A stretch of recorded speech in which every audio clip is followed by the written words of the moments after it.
ጉልቢው አብርሃም ሊንከን ሀገርን መጠበቅ የጀመረው ገና በ17 ዓመቱ ነበር ይላል ጋይ ስብሐት በአንድ ወቅት ስለ ታላቁ አሜሪካዊ ፕሬዝዳንት ስለ አብርሃም ሊንከን ባሰፈረው ማራኪ ጽሑፉ። ጋይ ስብሐት ሲቀጥል እንዲህ ይላል። 3 ጉልበተኛ ወንድማማቾች ማንንም ሰው ብቻውን ካገኙ ይደበድቡታል። ጥጋብ ሀገሩ ተሰቃየ፣ ተሳቀቀ። አንድ ቀን አመሻሽ ላይ አብርሃም ሊንከን ወደ 3 ወንድማማቾች ቤት ሄደና እንዲህ አላቸው። እናንተ ስዳደጎች ሰው እየደበደባችሁ ስላስቸገራችሁ ትምህርት ልሰጣችሁ ነው የመጣሁት። 3ቱንም ወደው እስኪጠሉ በቦክስ አገላብጦ እንደተዘረሩ ትቷቸው ወደ ቤቱ ሄደ። በነጋታው ጠዋት 3ቱም ወደ ሊንከን መጡ። ከጥፋት መንገዳችን ስለመለስከን ልናመሰግንን የመጣ ነው። ከእንግዲህ እንደ ጽኑ ጓደኞች ቁጠረን። እውነትም ጽኑ ጓደኞች ሆኑ። መጀመሪያ በጥብቅናው ሲሰራ ከዚያም ወደ ፖለቲካው ዓለም ከገባ በኋላ የረፍት ቀናቱን ወደ እነዚህ 3 ጓደኞቹ እየተመላለሰ ነበር የሚያሳልፈው። ሊንከን በጥብቅና ሲሰራ ቢሮ ገብቶ አንድ እግሩን ጠረጴዛው ላይ ዘርግቶ ጋዜጣ ያነባል። አብሮት የሚሰራ ጓደኛው ከውጪ ሲመጣ አይቶት በመገረም አንተ ይሄ እግርህ እንደዚህ ይረዝማል፣ እኔ ከተፈጠርኩ እንደዚህ የሚረዝም እግር አይቼ አላውቅም ሲለው ሊንከን ይሄ እግሬ ከገረመ እንካ ሁለተኛውን እኔና ይድነቅ ብሎ ሌላ እግሩን ጠረጴዛው ላይ ዘረጋ።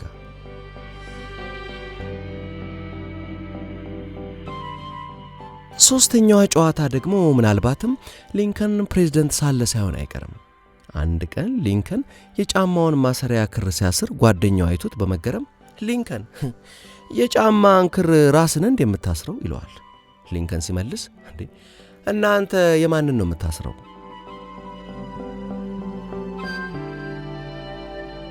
ሊንከን ፊቱ ሲበዛ መልከጥፉ ነው። የቀረበው ሰው ሁሉ ይወደዋል እንጂ ተወልዶ ላደገባት ለኢሊኖይ ግዛት ለሀገረ ገዥነት ምርጫ ብዙ ሕዝብ ባለበት ከዳግላስ ጋር ሲወዳደር ዳግላስ ሊንከንን ውሸታም ለማለት ዲስ ደብል ፌስድ ማን ብሎ ሰደበው። ይሄ ባለ 2 ፊት ሰውዬ እንደማለት። ሊንከንም ሲመልስ ክቡር ተወዳዳሪ ባለ 2 ፊት ሰውዬ ብለውኛል። አሁን ክቡራትና ክቡራን እውን እኔ 2 ፊት ቢኖረኝ ኖሮ ይህኛውን በይፋ ይዤ ወጣ ነበር። ሰላም ጤና ይስጥልኝ፣ እንደምን ሰንብታችኋል? ዛሬ ስለ አብርሃም ሊንከን ነው ማወጋችሁ። ለመሆኑ ሊንከን ማን ነው? ከአዲስ አሰፋ ተምሳሌቶቹ ከተሰኘው መጽሐፍ ውስጥ የአብርሃም ሊንከን ታሪክ ነው። አብርሃም ሊንከን ከ1809 እስከ 1865 በሕዝብ ለሕዝብና የሕዝብ የሆነ መንግሥት ከምድር ላይ ከቶ ሊጠፋ አይገባም። በአሜሪካ ታሪክ መስራች አባቶች የሚባሉት የአገሪቱ ዲሞክራሲ ጠንሳሾች እጅግ የደመቀ ስፍራ አላቸው። የመጀመሪያዎቹ የአገሪቱ ፕሬዝዳንቶችም ከነዚሁ ከመስራች አባቶች ውስጥ የወጡ ነበሩ። ሆኖም አሜሪካውያኑ የምንጊዜም ምርጥ ፕሬዝዳንታችን ብሎ የሰየሙት ሰው ራሱ በልጅነቱ በመስራች አባቶች ታሪክ እየተደነቀ ያደገ ሰው ነው። እጅግ ድሃ ከሆነ ቤተሰብ የመጣውና በሕይወቱ ሙሉ ያገኘው መደበኛ ትምህርት 1 ዓመት የማይሞላው ሰው 16ኛው የአሜሪካ ፕሬዝዳንት አብርሃም ሊንከን ነው። አብርሃም ሊንከን የካቲት 12 1809 ከናንሲና ቶማስ ሊንከን ተወለደ። የተወለደበት ቤት እንደ ነገሩ የሆነ አንድ ክፍል የእንጨት ቤት ሲሆን በአንድ በኩል ግድግዳ አልነበረውም። በዚህም የተነሳ አውሬ እንዳይመጣ ለመከላከል ሌሊቱን ሙሉ እሳት መንደድ ነበረበት። የቤት ወለሉ ቅጠል የተጎዘጎዘበት ሲሆን ከ3 የእንጨት ዱካዎች በቀር ምንም የቤት ዕቃ አልነበረውም። የቤቱ ብቸኛ መጥበሻ ሁሉንም አይነት ምግብ ለማብሰልና ዳቦ ለመጋገር ይውል ነበር። አብርሃም የ3 ዓመት ታላቁ ከሆነችው እህቱ ሳራ ቀጥሎ ለቤቱ 2ኛ ልጅ ሲሆን ከእርሱ በኋላ የተወለደው 3ኛ ልጅ በጨቅላነቱ ሕይወቱ አልፏል። በ1811 ቶማስ ሊንከን አብርሃም ከተወለደበት ኬንታኪ ቤተሰቡን ይዞ ወደ ኖብ ክሪክ አቀና። ቤተሰቡ መኖሪያ የቀየረበት አንዱ ምክንያት ገበሬው ቶማስ ሊንከን የተሻለ የሚያርሰው መሬት በመፈለጉ ነበር። ሌላው ምክንያት ደግሞ አብርሃም ሊንከን በኋላ ላይ እንደሚያወሳው በባሪያ ከሚያሳርሱ ገበሬዎች ጋር መወዳደሩ ስለከበዳቸውና የባርነት ሥርዓቱን ማየት ስላንገፈገፋቸው ነበር። የሊንከን ቤተሰቦች ጠንካራ የሞራል መሠረት የነበራቸው ሲሆን አልኮል የማይጠጡ የማያጨሱና ባርነትን አጥብቀው የሚቃወሙ ነበሩ። የሞራላዊ መሠረት በትንሹ አብርሃም ሊንከን ላይ ከፍ ያለ ተጽዕኖ አሳድሮበታል።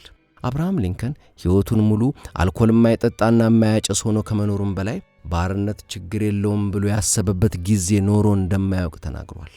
በኖብ ክሪክ ቶማስ ለቤተሰቡ እንደ ቀድሞ አንድ ክፍል የእንጨት ቤት ገነባ። በእርግጥ ይህ ቤት ምንም እንኳ ከአንድ የማይረባ በር ውጪ መስኮት ባይኖረውም በአራቱም ጎኖቹ ግድግዳ ያለው በመሆኑ ለሊንከኖች ከበፊቱ ቤት እጅጉን የተሻለ ነበር። ሆኖም ብዙም ሳይቆይ በ1816 አብርሃም የ7 ዓመት ሕፃን ሳለ ቤተሰቡ ወደ ኢንዲያና መኖሪያውን ቀይሮ አሁንም የቀድሞ አይነት አንድ ክፍል ጠባብ ቤት ውስጥ መኖር ቀጠለ። ይህ ቤት ቅርብ ከሚባለው ምንጭ 10 ኪሎ ሜትር ያክል የሚርቅ በመሆኑ ለትንሹ አብርሃም በየቀኑ በርካታ ኪሎ ሜትሮች እየተጓዘ ውሃ ማመላለስ የሕይወቱ አንድ ክፍል ነበር። በ1818 በኢንዲያና የተበከለ ወተት በመጠጣት የሚዛመት ወረርሽኝ ገባ። በወረርሽኙ የተለከፉትን አሳዳጊ ቤተሰቦቿን ስታስታምም የነበረችው የአብርሃም እናት ናንሲ ከነርሱ ሞት በኋላ እርሷም ታማሚ ሆነች። ሕመሙ ጸንቶባት ሕይወቷ ሊያልፍ በተቃረበበት ሰዓት ለልጇ አብርሃም የመጨረሻ ቃሏን አስተላለፈች። አብርሃም ጥዬህ መሄዴ ነው እና አልመለስም። ጥሩ ልጅ እንደምትሆን ለአባትህና ለሳራም እንደምታስብላቸው አውቃለሁ። እንዳስተማርኩ እንድትኖርና የሰማዩ አባትህን እንድትወድ እፈልጋለሁ። ጥቅምት 5 ቀን 1818 ናንሲ ሊንከን በ36 ዓመቷ ሕይወቷ አለፈ። እምባ ማፍሰስ እስኪያቅተው ሐዘን ባቆሰሉ የ9 ዓመት ሕፃን አብርሃም ልብ ውስጥ ግን ቃላቶቿ ተቀርጸው ቀሩ። ከናንሲ ሞት በኋላ ቶማስ ሊንከን ሳራ ቡሽ ጆንስተን የምትባል 3 ልጆች ያሏትና ባሏ የሞተባት ሴት አገባ። የሳራ ቡሽ መምጣት ለነ ሊንከን ቤት መልካም ለውጥ ነበር። አብርሃም ከእንጀራ እናቱ ጋር የጠበቀ ግንኙነት የነበረው ሲሆን ከዓመታት በኋላ በዓለም ላይ ያለች ምርጥ ጓደኛዬ ነበረች፣ ማንም ልጅ እናቱን ከሚወደው በላይ እወዳት ነበር በማለት ተናግሯል። የሳራ ቡሽ ልጅ ቲልዳም ስለ አብርሃም ሊንከን ስትናገር ለኔም ለሁሉም ጥሩ ልጅ ነበር፣ ሁላችንንም ይወደን ነበር፣ በተለይም እናታችንን ብላለች። አብርሃም ሊንከን በሕይወቱ ሙሉ ያገኘው መደበኛ ትምህርት 1 ዓመት ያልሞላ ሲሆን ይህም ቢሆን ማንበብ መጻፍና መሠረታዊ ስሌቶችን ከማሳወቅ የዘለለ አልነበረም። ይሁን እንጂ ሊንከን ከልጅነቱ ጀምሮ ጥልቅ የሆነ የንባብ ፍቅር ነበረው። አባቱ ትምህርትና ንባብን እንደ ጊዜ ማጥፊያ አድርጎ ከማየቱ ጋር ተያይዞ አባትና ልጅ የሰመረ ግንኙነት አልነበራቸውም። ሊንከን ከፊደል መቁጠሪያ መጽሐፍ ሌላ የቤቱ ብቸኛ መጽሐፍ የሆነውን መጽሐፍ ቅዱስ ደጋግሞ ያነብ የነበረ ሲሆን ከመጽሐፍ ቅዱስ ሌላ የሊንከን ተወዳጅ መጽሐፍቶች ሮቢንሰን ክሩሶ፣ የኤዞፕ ተረቶች፣ የመናኝ ጉዞ ወይም የፒልግሪምስ ፕሮግረስና የታሪክ መጽሐፍት ነበሩ። የሳራ ቡሽ ልጅ ሳሊ አብርሃም ሊንከን ያገኘውን ነገር ሁሉ ያነብ ነበር ትላለች። አዲስ መጽሐፍ መጥቷል ከተባለ ተውሶ ለማንበብ ሊንከን ብዙ ኪሎ ሜትሮች በእግሩ ይጓዝ ነበር። ከ11 ዓመቱ ጀምሮ ሊንከን ቁመቱ በፍጥነት መመዘዝ ጀምሮ በ17 ዓመቱ 1 ሜትር ከ93 ሴንቲሜትር ይረዝም ነበር። የጉልበት ሥራ የማይወደው ቀውላላው ሰነፍ ልጅ የብዙዎች ማሾፊያ ነበር። በእርግጥ የጉልበት ሥራ ባይወድም ሊንከን መጥረቢያ አያያዝ አሳምሮ የሚያውቅና በትግልም በቀላሉ የማይረታ ነበር። በ10ዎቹ ዕድሜው ሊንከን የተለያዩ ሥራዎችን እየሠራ በዘመኑ እንደነበረው ልማድ የሚያገኘውን ክፍያ ለአባቱ ያስረክብ የነበረ ሲሆን 2 ጊዜ በጀልባ ዕቃ ለማጓጓዝ ወደ ኒው ኦርሊንስ ባደረገው ጉዞ የባህር ላይ ሽፍቶች አጋጥሞት ለጥቂት በሕይወት ለማምለጥ ችሏል። በተጨማሪም በእነዚህ ጉዞዎች ወቅት ያየው የባርነት ሁኔታ አንገፍጋፊነት ዕድሉን ባገኝ ድራሹን አጠፋዋለሁ እንዲል አድርጎታል። በ1827 የሊንከን እህት ሳራ በወሊድ ምክንያት ሕይወቷ አለፈ። የሳራ ሞት ካደረሰበት ሐዘን ለማገገም ሊንከን በርካታ ዓመታት ወስዶበታል። ከዚህ በኋላ በ22 ዓመት ዕድሜው ሊንከን ከቤተሰቡ ተለይቶ ወደ ኒው ሳሌም አቅንቷል። ኒው ሳሌም የደረሰበት ወቅት ምርጫ እየተካሄደ የነበረበትና ማንበብና መጻፍ የሚችል ሰው ለመዝጋቢነት የሚፈለግበት በመሆኑ በቀላሉ ሥራ ለማግኘት ቻለ። ተግባቢና ጥሩ ተናጋሪ የነበረው ሊንከን በኒው ሳሌም ሳለ ለሕግ አውጪው ምክር ቤት አባልነት ቢወዳደርም ምርጫውን ሊያሸንፍ አልቻለም። በዚሁ ጊዜ አሜሪካ ከቀይ ህንዶች ጋር ባደረገችው የብላክ ሃውክ ጦርነት ተሰልፎ የካፒቴንነት ማዕረግ ቢያገኝም የውጊያ አውድ ላይ ግን አልዋለም። ሐቀኛው ኤፕ። ከዚህ በኋላ አብርሃም ሊንከንና አንድ ጓደኛው በሽርክና ሱፐር ማርኬት ከፈቱ። በከተማዋ 2 ሌሎች የሚፎካከሯቸው ሱፐር ማርኬቶች የነበሩ ሲሆን አንደኛው ሥራውን አቁሞ ያሉትን ሸቀጦች $650 ለነ ሊንከን ለመሸጥ ሲስማማ ሊንከን ዕቃውን ተመልክቶ የበለጠ ያወጣል በማለት $900 እንዲከፈለው አድርጓል። የአብርሃም ሊንከን በእጅጉ እውነተኛና ታማኝ መሆን ነገር ከልጅነቱ ጀምሮ ሕይወቱ እስካለፈበት ድረስ የሚታወቅበት ባህሪው ነው። ሐቀኛው ኤብ የሚለውን በሰፊው የሚታወቅበትን ቅጽል ስም ያተረፈውም በዚሁ የተነሳ ነው። አንድ ጊዜ ከሱፐርማርኬታቸው ዕቃ ገዝታ የሄደች ሴት 6 ሳንቲም ገደማ በስህተት ጨምራ መክፈሏን ሲያውቅ ሊንከን መልሷን ሊሰጣት 10 ኪሎ ሜትር ያክል በእግሩ ተጉዟል።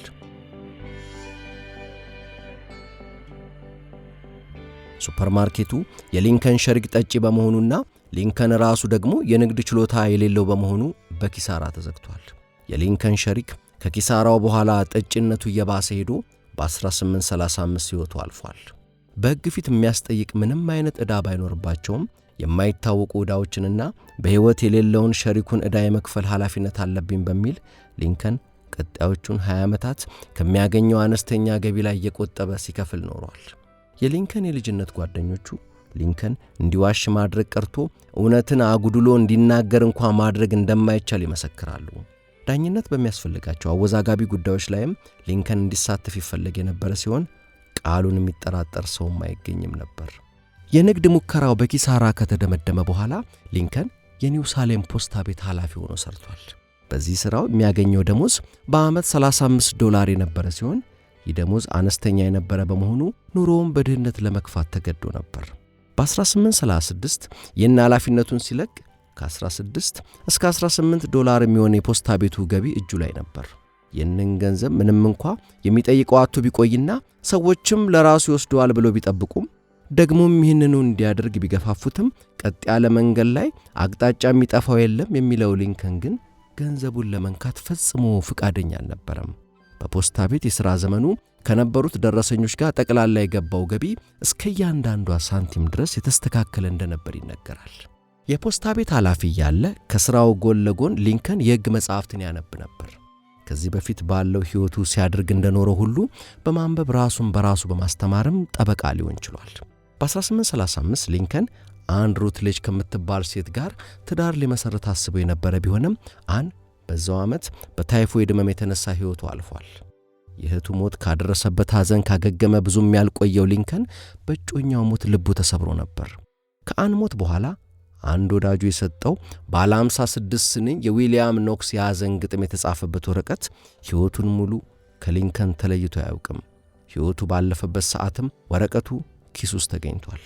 ለነገሩ እያንዳንዷን ስንኝ በቃሉ ስለሚያውቃት ወረቀቱን መያዝ አስፈላጊው አልነበረም። ተከታዮቹ ስንኞች ከዚሁ ግጥም የተተረጎሙ ናቸው።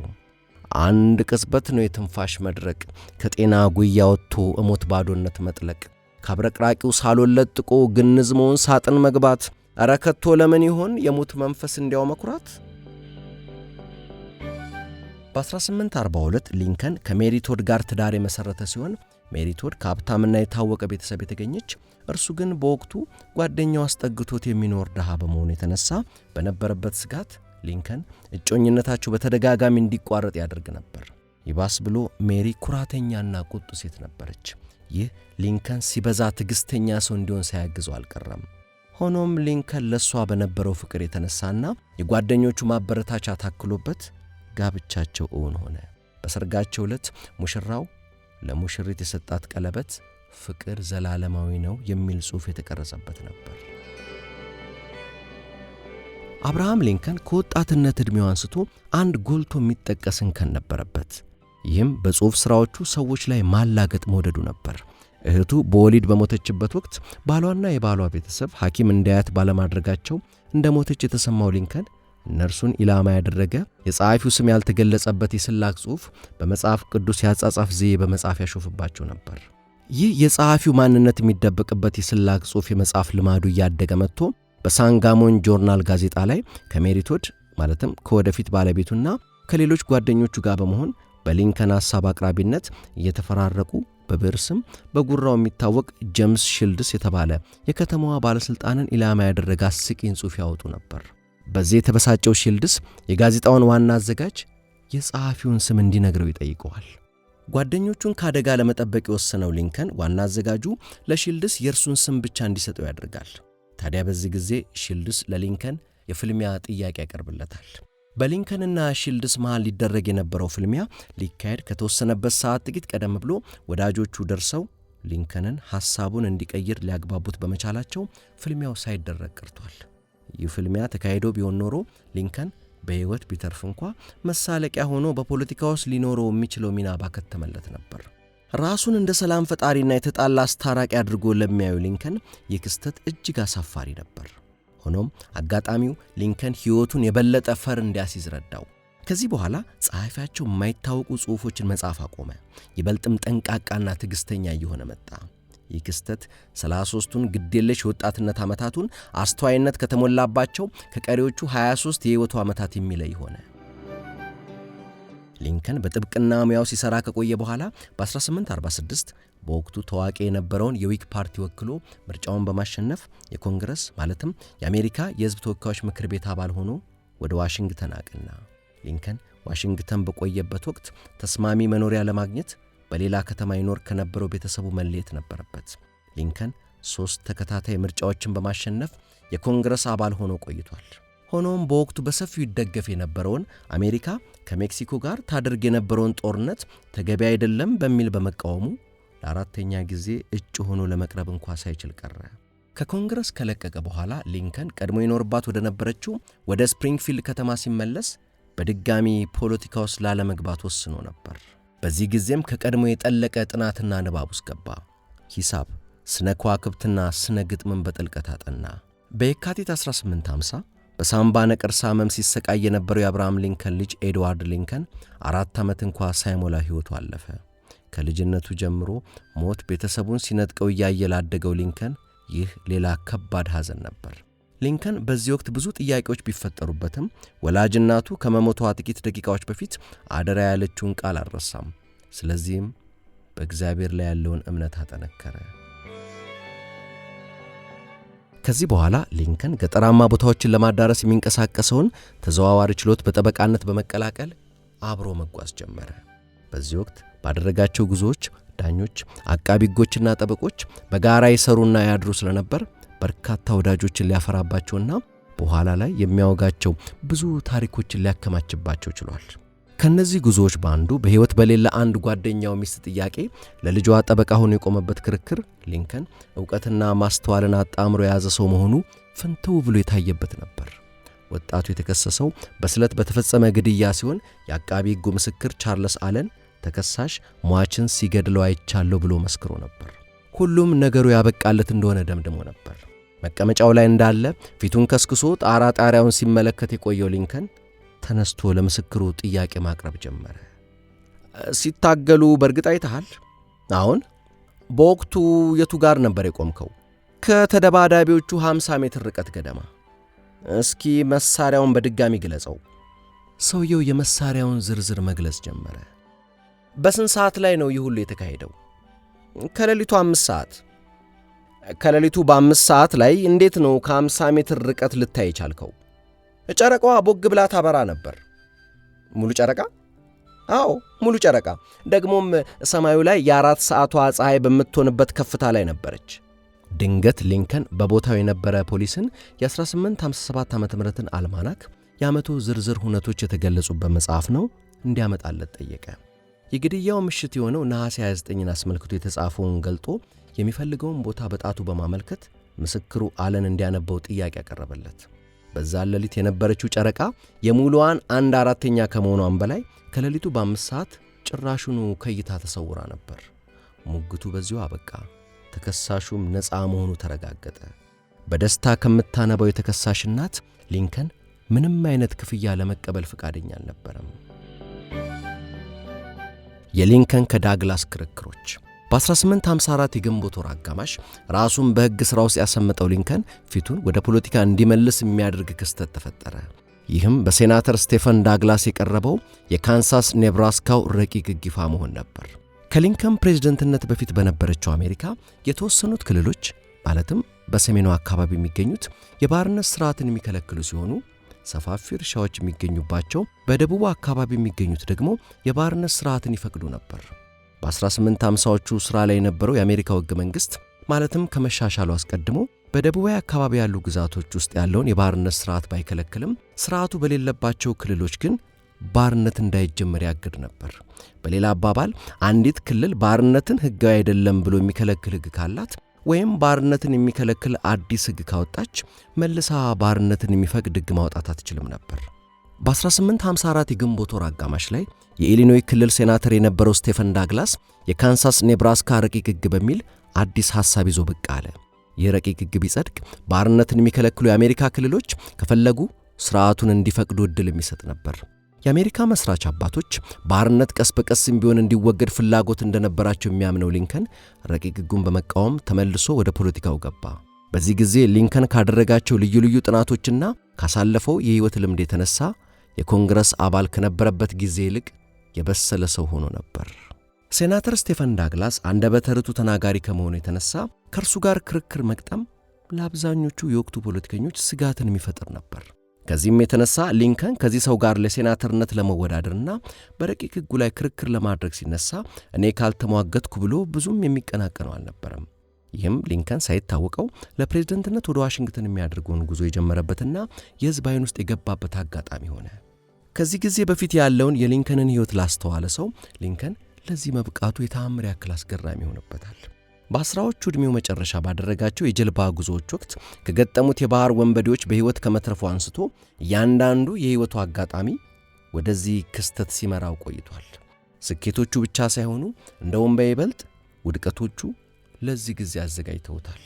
የሕይወቱን አቅጣጫ የሚቀይረውን ታላቅ ገጠመኝ ሊንከን ታላቅ ሰው ሆኖ እየጠበቀው ነበር። ሊንከን ከስቴፈን ዳግላስ ጋር ባደረጋቸው ክርክሮች ያቀርብ የነበረው ሙግትና ሁኔታውን በሚገባ ተረድቶ የመግለጽ ብቃቱ የቅርብ ጓደኞቹን ጨምሮ ሰዎችን ሁሉ ያስገረመ ነበር። ይህም ሆኖ ስቴፈን ዳግላስ ሊንከንን አሸንፎ ለሴኔቱ ሊመረጥ ችሏል። ነገር ግን አብርሃም ሊንከን ከዚህ በኋላ በሕዝብ ዘንድ የታወቀና ተስፋ የሚጣልበት ሰው ሆኖ ነበር። በ1858 ሊንከን 2 ዓመት ቀደም ብሎ በፈረሰው በዊክ ፓርቲ ቅሪት ላይ የተመሠረተውን አዲሱን የሪፐብሊካን ፓርቲ በመወከል በድጋሚ ለሴናተርነት እንዲወዳደር ተመረጠ።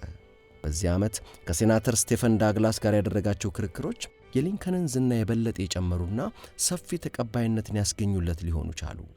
ሊንከን የተከፋፈለው ቤት ንግግር ተብሎ የተሰየመውን ዕውቅ ንግግሩን ያደረገውም በዚህ ውድድር መጀመሪያ ላይ ነበር።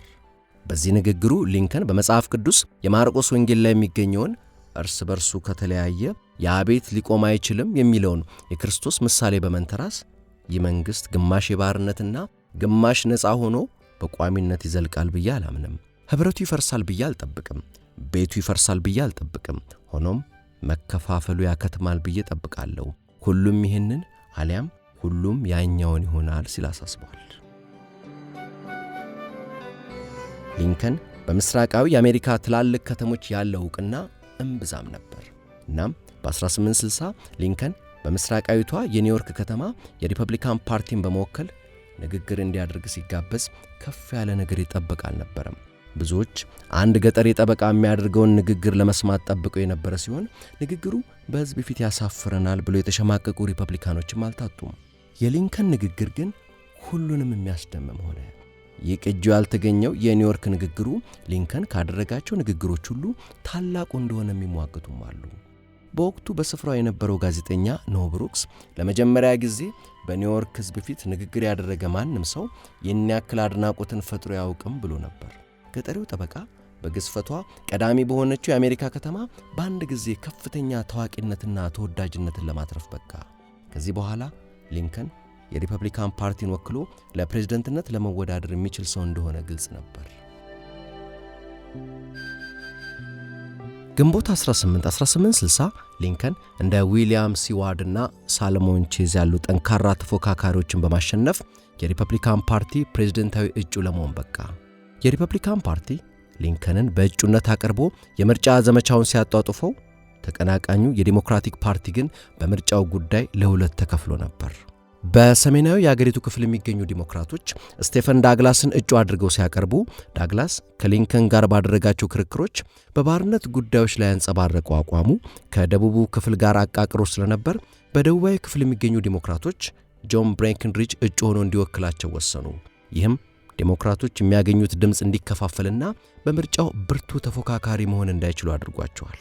በምርጫው ዘመቻ ወቅት የአብርሃም ሊንከን ካስከፊ ድህነት የተነሳ ሰው የመሆኑ እውነታ ለቅስቀሳ ጠቃሚ ነበር። የቺካጎ ትሪቢዩን ጋዜጣ ሳትሞት የነበረው የሊንከንን የሕይወት ታሪክ የሚዳስሰው አጭር ጽሑፍ ከ1 ሚሊዮን ቅጂዎች በላይ ተሸጧል። ሰዎች የተሻለ ሕይወት መምራት እንዲችሉ በነጻነት የመስራት መብታቸው እንዲከበርላቸው ለሚያሳስበው ሪፐብሊካን ፓርቲም ትልቅ መሳሪያ ሆኖታል። ህዳር 6 1860 በተካሄደው ምርጫ ሊንከን 16ኛው የአሜሪካ ፕሬዝዳንት ሆኖ ተመረጠ። ምርጫውን ያሸነፈው ሙሉ ለሙሉ በሰሜኑ ክፍል ድጋፍ ነበር። በደቡቡ ክፍል ማሸነፍ ቀርቶ ጭርሱኑ ለውድድር ያልቀረበባቸው 10 ክልሎች ይገኙ ነበር። ሊንከን ምርጫውን ባሸነፈበትና ዋሽንግተን ዲሲ ደርሶ ስልጣኑን በተረከበበት ጊዜ መካከል ያሉት ቀናት በውጥረት የተሞሉ ነበሩ። የሊንከንን መመረጥ ተከትሎ ተገንጣዮቹ የተባበረችውን አሜሪካ የመልቀቅ ሐሳባቸውን ግልጽ ያደርጉ ጀመር። ታኅሳስ 20 ቀን የደቡብ ካሮላይና ክልል በመገንጠል መሪነቱን ያዘች። የካቲት 1 ቀን ሌሎች 6 ክልሎች ከደቡብ ካሮላይና ጋር በመተባበር 7 ክልሎች ያሉት ኮንፌዴሬት ስቴትስ ኦፍ አሜሪካ የተሰኘ ሀገር መመስረታቸውን ይፋ አደረጉ። ሊንከን የዩናይትድ ስቴትስ ኦፍ አሜሪካ ፕሬዝዳንት ለመሆን ቃል ኪዳን ከመግባቱ ከ10 ቀናት ቀደም ብሎ በሞንትጎመሪ አላባማ ክልል ጄፈርሰን ዴቪስ የኮንፌዴሬት ስቴትስ ኦፍ አሜሪካ ፕሬዝዳንት ሆኖ ተሰየመ። ከሊንከን በፊት የነበረው ፕሬዝዳንት ቡካነን ጽሕፈት ቤቱን ከመልቀቁ በፊት የዩናይትድ ስቴትስ ኦፍ አሜሪካ የመጨረሻው ፕሬዝዳንት መሆኑን በማወጅ አገሪቱ መፈራረሷ እንደማይቀር ገለጸ። የአገሪቱ የንግድ ዝውውር የደም ስር የሆነው የሚሲሲፒ ወንዝም በደቡብ ተገንጣዮች እጅ ወድቆ ነበር። የአገሪቱን መዲናና ፕሬዝዳንቱን የሚጠብቀው ሰራዊት 16000 ወታደሮች የነበሩትና በበቂ ያልተደራጀ ሲሆን አብዛኛዎቹ ወታደሮችም ለደቡቡ ክፍል የሚደግፉ ነበሩ። በዚህ ላይ የሰራዊቱ አዛዥ ጀነራል ዊንፊልድ ስኮት በብቃት ማነስ ይታማ ነበር። ሰራዊቱን የመምራት ብቃት አላቸው ተብለው ይጠበቁ የነበሩት የጦር መሪዎች ጀነራል ሮበርት ኢሊና ጀነራል ስቶንዎል ጃክሰን የደቡብ ተገንጣዮችን ጦር ተቀላቅለው ነበር። በሊንከን በዓለ ሲመት ቀን ፕሬዝዳንቱ እንደሚገደልና መዲናዋ ዋሽንግተን ዲሲ በኮንፌዴሬቶቹ ቁጥጥር ስር እንደምትውል ይወራ ነበር። አገሪቱ በጥላቻ ተከፋፍላና በታሪኳ ሙሉ አጋጥሟት በማያውቅ ቀውስ ውስጥ ገብታ ነበር። ምንም አይነት ፖለቲካዊ ስልጣን ጨብጦ የማያውቁ አብርሃም ሊንከን በታማኝ ደጋፊዎቹ ዘንድ ካልሆነ በቀር አገሪቱን ከገባችበት ቀውስ ለማውጣት ብቁ መሪ ይሆናል ተብሎ የሚታመንበት አልነበረም።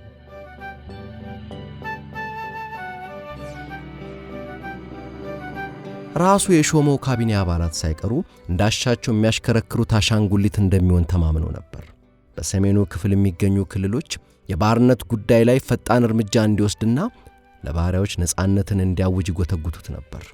ባርነት ስህተት ካልሆነ ምንም ነገር ስህተት አይሆንም የሚለው ሊንከን ባሪያዎችን ነጻ የማውጣት ጽኑ ፍላጎት ቢኖረውም ገና ስልጣን ከመረከቡ ይህንን ማድረግ ሰሜኑና ደቡቡ ክፍል ድንበር ላይ የሚገኙ ክልሎች በተባበረችው አሜሪካ ውስጥ እንዲቆዩ የሚያደርገውን ጥረት እንዳያደናቅፍበት ስጋት ነበረበት። ሊንከን ከፊቱ የተጋረጠውን ውጥረትና የሁኔታውን ፈታኝነት በውል ተገንዝቦት ነበር። በበዓለ ሲመቱ ላይ ባደረገው ንግግር ይህንኑ ገልጾታል። አሁን ወደዚህ ሥራ ወደ ፕሬዝደንትነቱ ውስን ለሆነው የ4 ዓመት ሕገ መንግሥታዊ ሥልጣን የምገባው ታላቅና ልዩ ከሆነ ችግር ጋር ነው። እስከ ዛሬ ስጋት ብቻ የነበረው የፌዴራሉ ኅብረት መፍረስ አሁን በግልጽ ተሞክሯል። ወዳጆች እንጂ ጠላቶች አይደለንም። ጠላቶች ልንሆን አይገባም። ምንም እንኳ ስሜታችን ቢቀዘቅዝ ይህ የፍቅር ጥምረታችንን ሊሰብረው አይገባም። እንግዲህ አብርሃም ሊንከን የፕሬዝደንትነት ሥልጣኑን የተረከበው እንዲህ ባለ ሁኔታ ነበር። በወቅቱ ብዙዎች ይህ ሰው አገሪቱን የሚታደግ ታላቅ መሪ እንደሚሆን አልገመቱም። አሁን በግራ መጋባት ወከባና ተስፋ መቁረጥ ውስጥ ድንቅ የሆነ ብርታት የሚያሳይ ታሪክ በታላቅነቱ ሲዘክረው የሚኖር ወደር የለሽ መሪ እንደሚሆን የታየው አልነበረም። ሊንከን የፕሬዝደንትነቱን መንበር እንደተቆናጠጠ የሰየመው ካቢኔ ልምድ ባላቸውና በምርጫው ጊዜ ዋነኛ ተቀናቃኞቹ በነበሩ ፖለቲከኞች እንዲሞላ አድርጎ ነበር። በተለይ የውጭ ጉዳይ ሚኒስትር የሆነው ዋና ተፎካካሪው የነበረው ዊሊያም ሲዋርድና የገንዘብ ሚኒስትር የሆነው ሳልመን ቼዝ ይጠቀሳሉ። እነዚህ ሁለት ሰዎች ሊንከንን ከቁብም ሳይቆጥሩ ከጀርባ ሆነው የመሪነት ሚና ለመጫወት ፉክክር መቅጠም ይዘው ነበር። ሊንከን ፕሬዝደንት ሆኖ ገና 30 ቀን ሳይሞላው ሲዋርድ በጻፈለት ማስታወሻ ብሔራዊ ፖሊሲን በተመለከተ ክፍተት እንደሚታይና ይህን ኃላፊነት ለእርሱ እንዲተውለት ጠይቆት ነበር። ሊንከን ለዚህ የመሪነት ሥልጣኑን በቀጥታ ለሚጋፋ ጥያቄ የሰጠው ምላሽ ሁሌም የሚታወቅበት መገለጫ የሆነው ባህሪውን የሚያሳይ ነበር። ምንም አይነት ብስጭት ወይም በሥራ ባልደረባው እምነት ማጣት መረበሽ ሳያሳይ የሰጠው መልስ በእርግጥ በዚህ ጉዳይ ቁጥጥር ሊደረግ ይገባል፣ የዚህ ቁጥጥር ኃላፊነት ደግሞ የኔ ነው የሚል ነበር። በመቀጠልም ሊንከን በካቢኔ የምትገኙ ባልደረቦቼ በታማኝነት ታግዙኛላችሁ ብዬ ጠብቃለሁ። ምክራችሁን እፈልጋለሁ። አገራችንም በተባበረ ጥበብ እንድናገለግላት ትፈልጋለች ሲል አክሎበታል። የዛች ማስታወሻ ነገርም በሊንከንና ሲዋርድ መሃል በድጋሚ አልተነሳችም። ወር ያክል አዲሱን ፕሬዝደንት በቅርበት ካስተዋለ በኋላ ሲዋርድ ጥርጣሬው ተወገደ። በካቢኔ ውስጥ ሊንከን ስላለው ስልጣን እንዲህ ሲል ነበር ሲዋርድ ለአንድ ወዳጁ የገለጸው። በካቢኔ ውስጥ ያለው ወሳኝ ድምፅ አንድ ብቻ ነበር፣ እርሱም የፕሬዝደንቱ ድምፅ። የገንዘብ ሚኒስትሩ ሳልመን ቼዝም ቢሆን ፕሬዝደንቱን በአክብሮት ተቀብሎ አብሮ መስራቱን ቀጠለ። ሚያዝያ 12 ቀን 1861 በፎርት ሰምተር የሚገኘው የዩናይትድ ስቴትስ ምሽግ በደቡብ ተገንጣዮች ጥቃት ተሰነዘረበት። የሊንከን ብልህነት የተሞላበት ውሳኔ የዩናይትድ ስቴትስ ኃይሎች ቀድመው ተኩስ እንዳይከፍቱ ከልክሏቸው በመቆየቱ እነ ሊንከን የሞራል የበላይነትን እንዲቀዳጁ አስችሏቸዋል። ያም ሆነ ይህ ይህንን ጥቃት ተከትሎ የአሜሪካው የእርስ በርስ ጦርነት ተጀመረ። የደቡብ ተገንጣዮቹ ኮንፌዴሬቶች ረዘም ላለ ጊዜ ለጦርነቱ ዝግጅት ሲያደርጉ በመክረማቸው በውጊያው ላይ በቀላሉ የበላይነትን ለመያዝ ችለዋል። በ1863 ሁኔታዎች እስኪቀየሩ ድረስም የድል ንፋስ ወደ ሰሜን ብዙም ሳይነፍስ ቆይቷል። አብርሃም ሊንከን ግን በራስ መተማመኑ እያደገ የመሪነት ብቃቱም ይበልጡን እየተገለጠ ይሄድ ነበር። የሊንከን ማለቂያ የለሽ ትዕግስት፣ ተስፋ አስቆራጭ ሁኔታዎች እንኳ ሲከሰቱ ሌሎችም ላይ የሚጋባው ተስፈኝነቱ በአስጨናቂዎቹ የጦርነት ዓመታት ለራሱ ለሊንከንም ሆነ በአቅራቢያው ለነበሩ ሁሉ አስፈላጊ ስንቆች ነበሩ። ሊንከን ከቤተ መንግሥቱ ከዋይት ሃውስ ውጪ አብዝቶ ይጓዝ የነበረ ሲሆን የጦር ምሽጎችን በተደጋጋሚ የመጎብኘትና የሚፈልጋቸውን ባለሥልጣናትም ቢሮአቸው ወይም ቤታቸው ድረስ እየሄደ የማነጋገር ልማድ ነበረው። የሊንከን አንዱ ጎልቶ የሚታየው የመሪነት ብቃት ሌሎች መሪ መሆን የሚችሉ ብቁ ሰዎችን ለይቶ የማወቅና ተገቢ ቦታቸው ላይ እንዲቀመጡ የማድረግ ችሎታው ነው። ሊንከን ወደ መሪነት ካመጣቸው ሰዎች መሃል ለአብነት ያክል ኤድዊን ስታንተንን ማንሳት ይቻላል። ሊንከን ለጦር ሚኒስትርነት በሳል መሪ የሚሆን ሰው በጽኑ ይፈልግ ነበር። ይህንን ስልጣን ይዞ የነበረው ሳይመን ቼዝ ይባል የነበረው ከፔንሳልቫኒያ ክልል የመጣ ሰው ሲሆን ይህንን ኃላፊነት ያገኘው ፔንሳልቫኒያ በዚህ የስጋት ጊዜ ለተቀናጀ አስተዳደር ያላት አስፈላጊነት ታስቦና የአካባቢው ሪፐብሊካኖች ግፊት ታክሎበት ነበር። ሆኖም ሳልመን ቼዝ ከሊንከን ጋር ፈጽሞ ሊጣጣም አልቻለም። ከዚህም በላይ ስልጣኑን ያላግባብ መጠቀምን አመጣ። ስለዚህ ሊንከን ኃላፊነቱን እንዲለቅ አደረገው። ቼዝ በስልጣን ላይ ሳለ ለፈጸማቸው አግባብነት የጎደላቸው ሥራዎች ሁሉ ግን ሊንከን ኃላፊነቱን ወሰደ። በቼዝ ቦታ ሊንከን የተካው ሰው በጠበቃነቱ ዘመን የሚያውቀው ኤድዊን ስታንተን የሚባል የሕግ ባለሙያ የነበረ ሰው ሆኖ ተገኘ። ዳሩ ግን የስታንተንን ያክል በሊንከን ያላግጥ የነበረ ሰው የለም። ሊንከንን ገና ፍርድ ቤት ውስጥ ጠበቃ ሆኖ ሲሟገት ሲያየው የሰጠው የመጀመሪያው አስተያየት ደግሞ ይሄ የረጃጅም እጆች ያሉት ጦጣ ከየትን የመጣው የሚል ነበር። ሊንከን ግን ስታንተንን ሲሟገት ልብ ብሎ ካደመጠው በኋላ ይህ ሰው የላቀ ችሎታን የታደለ እንደሆነ እምነት አደረበት። ከዓመታት በኋላ ይህንኑ ስታንተንን ከጎኑ እንዲሆን ፈልጎ ጠራው። ኤድዊን ስታንተን ቆራጥ ሰው ነበር። በወጣትነቱ በአባቱ እግር ስር ተንበርክኮ ባርነትን እስከ ለተሞቱ ሊታገል ቃል የገባ ሲሆን የኮሌጅ ትምህርቱን ለማጠናቀቅ ቀን ተሌት እየሰራ ተምሯል። በነፍስ ግድያ ተከሶ ለቀረበ ደንበኛው ሲሟገት ተከሳሹ ግድያ ፈጽሞበታል የተባለው መርዝ ለሞት እንደማያደርስ ለማሳየት ራሱ መርዙን ጠጥቷል። ሊንከን ለጦር ሚኒስትርነት የመረጠው እንዲህ ያለውን ሰው ነበር። ፕሬዝደንት ከሆነ በኋላም በሊንከን ማሾፉን ላላቆመው ስታንተንም ሆነ ሁለቱን ሰዎች በቅርበት ለሚያውቃቸው ሰዎች ሊንከን ለስታንተን ያቀረበው የሹመት ጥያቄ እጅጉን አስገራሚ ነበር።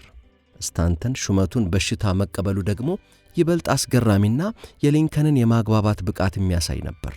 ሊንከን በትክክል የሚፈልገውን አይነት ሰው አገኘ። ስታንተን በጥቅም የማይደለል እንደውም ሙገሳ የሚያበዛበትን ሰው በጥርጣሬ የሚያይ ደከመኝ የማያውቅ ትጉ ሰራተኛ ሆኖ ተገኘ።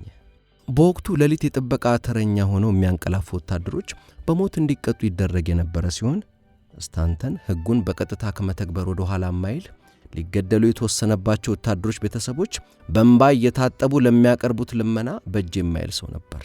አንጀት የሚበሉ ልመናዎችን ኮስተር እንዳለ በእንቢታ ከመለሰ በኋላ ብቻውን ሲሆን ግን ደጋግሞ እግዚአብሔር ሆይ ግዴታዬን እንድወጣ አርዳኝ እያለ በለቅሶ ይንዘፈዘፍ ነበር።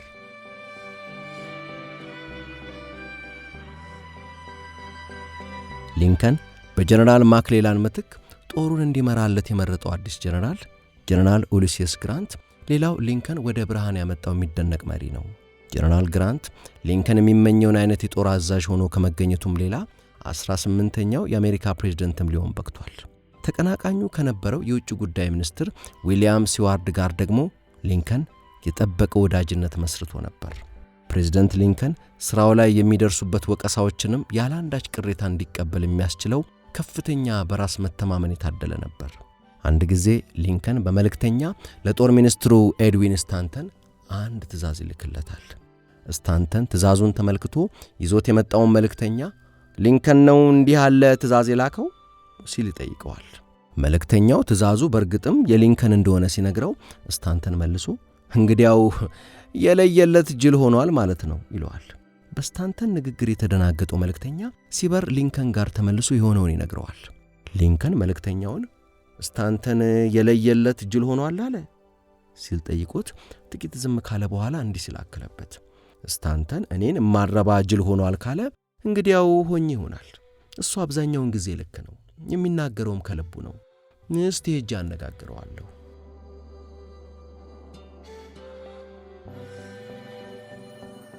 አብርሃም ሊንከን ያለፈበት የነበረው ፈታኝ ጊዜ ለፈጣሪ የላቀ ዓላማ ሲባል እንደሆነ እምነት እያደረበት ነበር።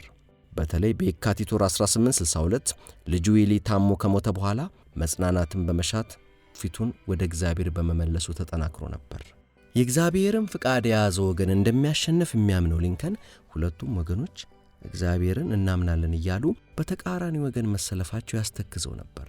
የሊንከንን ትካዜ ያስተዋለው የቤተ ክርስቲያን አገልጋይ እግዚአብሔር በእኛ ወገን እንደሆነ አልጠራጠርም ሲለው ሊንከን የሰጠው መልስ እኔ የሚያሳስበኝ እሱ ሳይሆን እኛ በእግዚአብሔር ወገን የመሆናችን ጉዳይ ነው፣ ምክንያቱም እርሱ ሁልጊዜም በትክክለኛው ወገን ነውና የሚል ነበር። የነጻነት አዋጅ።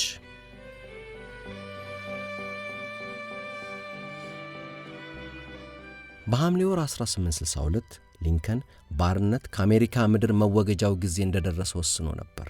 ስለዚህ 1862 ዓ.ም ሲገባ ጀምሮ ተግባራዊ የሚሆን በመላው አሜሪካ የሚገኙ በባርነት የተያዙ ሰዎች ጥቁር አሜሪካውያን ነፃ እንዲለቀቁ የሚያዘውን አዋጅ አወጣ። አገሪቱ ለጥቁሮች ነፃነት ሲሟገቱ በኖሩ ሁሉና በጥቁሮች ደስታ ተናጠች። በዋይት ሃውስ ጥቁር አሜሪካዊ ጎብኚዎችን ይቀበል የነበረው ሊንከን ለሚቀርብለት አድናቆት ኮስተር ብሎ የሚመልሰው ለአንድ ዘር ነፃ መውጣት የእግዚአብሔር መሳሪያ መሆን ድንቅ ነገር ነው ሲል ነበር። ጥቁሮቹ ደግሞ ከአብዛኞቹ ነጮች በተለየ በኩል ዓይን እያየ በሚያዋራቸው ፕሬዝዳንት ይደነቁ ነበር። በጦርነቱ የዩናይትድ ስቴትስ ኃይሎች ቀስ በቀስ አቋማቸው እየተሻሻለ መሄድ ይዞ ነበር። በተለይ ጀነራል ኡሊሲየስ ግራንት የጦሩ አዛዥ ሆኖ ከተሾመ ወዲህ ሁኔታው እያማረ ነበር። በመጨረሻ በጌትስበርግ በተደረገው ውጊያ በጀነራል ሮበርት ኢሊ ይመራ የነበረው የደቡቦቹ ጦር ከፍተኛ ሽንፈት ደረሰበት። ሐምሌ 4 ቀን 1863 ጀነራል ሊ ከምስራቋ ከተማ ጌትስበርግ በሽንፈት ሲያፈገፍግ፣ በምዕራቧ ከተማ ቪክስበርግ ደግሞ ጀነራል ኡሊሲየስ ግራንት ድል አድርጎ የተባበረችውን አሜሪካ ባንዲራ ያውለበለበ ነበር። ጦርነቱ ሙሉ በሙሉ ባይጠናቀቅም ሊንከንና ሰራዊቱ ድል ማድረጋቸው እንደማይቀር ግልጽ ሆኖ ነበር። ከድሉ በኋላ በጌትስበርግ ሊንከን ያደረገው 272 ቃላት ያሉት አጭር ንግግር ከአሜሪካ የምንጊዜም ታላላቅ ንግግሮች አንዱ ሆኖ ተመዝግቧል። ሊንከን በንግግሩ ላይ በውጊያው የወደቁትን ከ17000 በላይ ወታደሮች ሲያመሰግን ዓለም እዚህ የምንለውን ነገር ለረጅም ጊዜ አስታውሶት አይቆይም፣ እነርሱ በዚህ ስፍራ የሰሩትን ግን ፈጽሞ ሊዘነጋ አይቻለውም ቢልም የአብርሃም ሊንከን የጌትስበርግ ንግግርን ዓለም እስከ ዛሬ ያስበዋል። በተለይ የንግግሩ ማጠቃለያ በሰፊው የሚታወቅበትን አባባል የያዘ ነው። ከነዚህ ከተሰዉት የመጨረሻ መሰጠታቸውን ለለገሱለት ዓላማ መሰጠትን ልንማር ያስፈልገናል። እነዚህ የተሰዉት በከንቱ እንዳይሆንና ይህች ሀገር በእግዚአብሔር ድጋፍ አዲስ የነጻነት ውልደትን እንድታይ ልንቆርጥ ያስፈልጋል። በሕዝብ ለሕዝብና የሕዝብ የሆነ መንግሥት ከምድር ላይ ከቶ ሊጠፋ አይገባም። በ1865 አብርሃም ሊንከን ለሁለተኛ ጊዜ የፕሬዝደንትነቱን ምርጫ አሸነፈ። የአሜሪካ ሕዝብ አንድ ፕሬዝደንት በድጋሚ ሲመረጥ ካየ 32 ዓመታት አልፎት ነበር። በሁለተኛው በዓለ ሲመት ላይ ሊንከን በጦርነቱ የተገኘውን ድል በማንሳት ኩራት የሞላው ንግግር እንደሚያደርግ ብዙዎች ይጠብቁ ነበር። ሊንከን ግን ከዚህ ይልቅ አገሪቱን ማደስ ላይ ማተኮርን ነበር የመረጠው። የንግግሩ የመጨረሻ አንቀጽ ይህንኑ ቁልጭ አድርጎ ያሳያል። ማንም ላይ ክፋት ሳናሳድር ለሁሉ ርኅራኄን በማሳየት እግዚአብሔር ትክክለኛ የሆነውን ነገር እንድናይ እስከፈቀደልን ድረስ ለትክክለኛው ነገር በመጨከን የጀመርነውን ሥራ ለመፈጸም እንትጋ። ይህ ሥራም የአገሪቱን ቁስል መጠገን፣ የውጊያው ጫና ያረፈበትን መንከባከብ፣ ባሏን ላጣችው ሚስትና አባታቸውን ላጡት ልጆች እንክብካቤ ማድረግ ነው። እርስ በራሳችንም ሆነ ከሌሎች አገሮች ጋር ፍትሐዊና ዘላቂ ሰላም ሊፈጥርልን የሚችለውን ነገር ሁሉ ማድረግ። መጨረሻው አብርሃም ሊንከን የመጀመሪያውን የፕሬዝዳንትነት ምርጫ እንዳሸነፈ ገና ስፕሪንግፊልድ እያለ አንድ ሕልም አይቶ ነበር። በዚህ ሕልሙም በሁለት መስታወቶች መልኩን ሲያይ በመጀመሪያው ፊቱ ጥርት ብሎ ሲታየው፣ በሁለተኛው ግን የደበዘዘ ፊት ታይቶት ነበር። ሊንከን በወቅቱ እንደዋዛ የሕልሙ ፍቺ የመጀመሪያውን የፕሬዝዳንትነት ዘመኑን በሰላም እንደሚያጠናቅቅ፣ በሁለተኛው ላይ ግን እክል እንደሚገጥመው የሚያመለክት እንደሆነ ተናግሮ ነበር።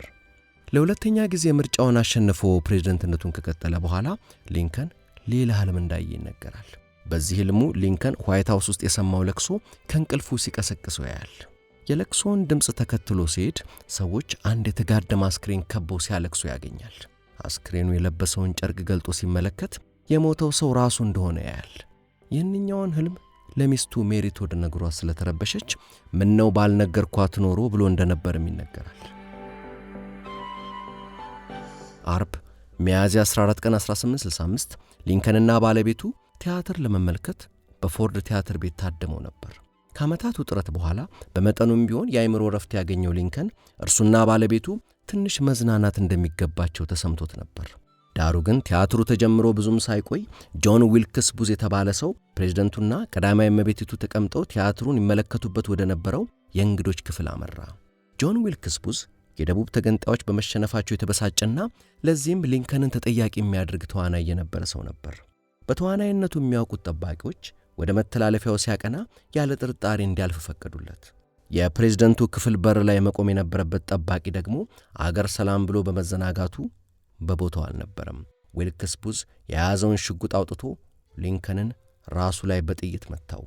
የባሏን መመታት ስታይ ሜሪ ቶድ ሊንከን በመጀመሪያ ካፏ የወጣው አረፍተ ነገር ሕልሙ ትንቢታዊ ነበር የሚል ነበር። አብርሃም ሊንከን በማግስቱ ቅዳሜ ማለዳ ከጠዋቱ 1 ሰዓት ከ22 ላይ ሕይወቱ አለፈ። የአብርሃም ሊንከን አስክሬን በባቡር 2662 ኪሎ ሜትር ተጉዞ በስፕሪንግፊልድ ኢሊኖይ ቀብሩ ተፈጽሟል። ከዓመታት በፊት ሊንከንን ወደ ዋይት ሃውስ ይዞት የገባው ባቡር አሁን ደግሞ አስክሬኑን ይዞ ሲገሰግስ በየመንገዱ ብዙ ሕዝብ እየተሰበሰበ በለቅሶ ይሸኘው ነበር። ድንገት በሞት ሲያጡት በአቅራቢያው የነበሩት ሁሉ እንዴት ያለ ትልቅ ሰው እንዳጡ ሳይረዱት አልቀሩም። የታሪክና የፖለቲካ አጥኚዎች አብርሃም ሊንከንን የአሜሪካ የምንጊዜውም ምርጡ ፕሬዝዳንት ብለው መርጠውታል። የሊንከን ምስል በአሜሪካ የ$5 ኖት ላይም ተቀርጾ ይገኛል። በረሽሞር ተራራ ላይ ከሌሎች 3 ፕሬዝዳንቶች ጋር ምስሉ ተቀርጿል። ሊንከን ተቀምጦ የሚያሳየው ግዙፍ ሐውልቱ የሚገኝበት የሊንከን መታሰቢያ በዋሽንግተን ዲሲ የሚገኝ ሲሆን የአሜሪካ ፕሬዝዳንቶች በዓለ ሲመት የሚካሄደውም በዚሁ ስፍራ ነው። የሊንከን መኖሪያ የነበረችውና መቀበሪያውም የሆነችው ኢሊኖይ የሊንከን ክልል በሚል ቅጽል ስም ትታወቃለች። የኢሊኖይ እጩ ሆነው ቀርበው የአሜሪካ ፕሬዝዳንት ሊሆኑ የበቁት የመጀመሪያው ጥቁር አሜሪካዊ ፕሬዝዳንት ባራክ ኦባማም ከአሜሪካ ፕሬዝዳንቶች የሊንከንን ያክል የሚያደንቁትና የእሱን ያክል ተጽዕኖ ያሳደረባቸው እንደሌለ ይናገራሉ። የ2008ቱን ፕሬዝዳንታዊ ምርጫ አሸንፈው ወደ ዋይት ሃውስ ሲያቀኑ የሊንከንን ዱካ ለመከተል ባቡር ተጠቅመዋል። ባቡሩም የሊንከን ባቡር ቆሞባቸው በነበሩ ስፍራዎች ሁሉ ይቆም ነበር። የአብርሃም ሊንከን ሕይወት ላይ የሚያጠነጥኑ እጅግ ብዙ መጻሕፍት ተጽፈዋል። ምናልባትም የሊንከንን ያክል የሕይወት ታሪኩ ላይ ብዙ መጻሕፍት የተጻፈ ሰው አይኖርም ተብሎ ይገመታል። እንዲያም ሆኖ በሊንከን ላይ መጻፉና ፊልም መሰራቱ እንደቀጠለ ነው። የሊንከን ስምም ከመኪና አንስቶ ለተለያዩ ምርቶች ስያሜነት ጥቅም ላይ መዋል ይዟል። ሩሲያዊ ደራሲ ሊዮ ቶልስቶይ ሊንከን ሌሎቹም ብሔራዊ ጀግኖች ሁሉ እስኪሸፍን ድረስ ምን በተለየ ታላቅ አደረገው ሲል ይጠይቅና ራሱ መልሱን ይሰጣል። ሊንከን የዓለምን የራሷን ያክል የገዘፈ ሰባዊ ሰው ነበር። ከሀገሪቱ ከራሷም የገዘፈ ነበር። ሌሎቹ ፕሬዝዳንቶች ሁሉ በአንድ ቢደመሩ አይደርሱበትም። እስካሁንም ድረስ ለታላቅነቱ እጅግ ቅርብ ነን። ከጥቂት 100 ዓመታት በኋላ ግን መጪዎቹ ትውልዶች ከኛ በተሻለ ታላቅነቱን ያስተውላሉ። ልክ ፀሐይ በቀጥታ ስታበራብን እንደምታቃጥለን ሁሉ የሊንከንም ልህቀት ለመረዳት እስኪቸግረን ድረስ እጅግ ከፍ ያለና ብርቱ ነው። የአብርሃም ሊንከንን ታሪክ ከማጠናቀቄ በፊት እስቲ ይህችን ጋይ ስብሐት በጣም የሚወዳትን የሊንከንን ታሪክ ስሟት። ሊንከን በራሱ ላይ መቀለድ ያዘወትር ነበር። አንዴ ሊንከን ትልቅ ሴንጢ ሲያወጣ ጓደኛው ምን የሚያክል ትልቅ ሴንጢ ነው ባክህ ይለዋል። ከየት አመጣኸው? ተሸልሜ ነው አለ ሊንከን። ማሸለመ? ጠየቀ ጓደኛው። አንድ ቀን መንገድ ላይ አንድ በጣም አስቀያሚ ከኔ ባሰ መልከ ጥፉ ሰው ያስቆመኝና ሚስተር ሊንከን ከኔ ባሰ አስቀያሚ እስኪያጋጥመኝ ስፈልግ ብዙ ዓመታት ሆነኝ። ይኸው አሁን አገኘው። እንካይን ሴንጢ ሸልሜሃለሁ። ካንተ ባሰ መልከ ጥፉ ስታገኝ ተራህን ይህን ሴንጢ ሸልመው ብሎ ሰጠኝ። እኔም ተራዬን ከኔ ባሰ መልከ ጥፉ ፍለጋ ላይ ነኝ እልሃለሁ። እኔና ይሄ ሴንጢ ለብዙ ረጅም ዓመታት አብረን ኖረናል። አንዳችን እስክንሞት መለያየታችንንም እንጃ።